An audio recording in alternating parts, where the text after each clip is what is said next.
वज़ीर आज़म शहबाज शरीफ आइंदा हफ्ते सऊदी अरब का 3 रोज़ा दौरा करेंगे। सिफारती ज़राए के मुताबिक वज़ीर आज़म के वफ़द में सियासी और अस्करी क़यादत शामिल होगी। वज़ीर आज़म दौरे के दौरान सऊदी अरब की आला क़यादत से मुलाकातें करेंगे।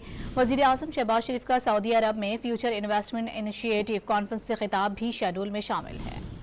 वज़ीर आज़म शहबाज शरीफ आइंदा हफ्ते सऊदी अरब का 3 रोज़ा दौरा करेंगे। सिफारती ज़राए के मुताबिक वज़ीर आज़म के वफ़द में सियासी और अस्करी क़यादत शामिल होगी। वज़ीर आज़म दौरे के दौरान सऊदी अरब की आला क़यादत से मुलाकातें करेंगे। वज़ीर आज़म शहबाज शरीफ का सऊदी अरब में फ्यूचर इन्वेस्टमेंट इनिशिएटिव कॉन्फ्रेंस से खिताब भी शेड्यूल में शामिल है।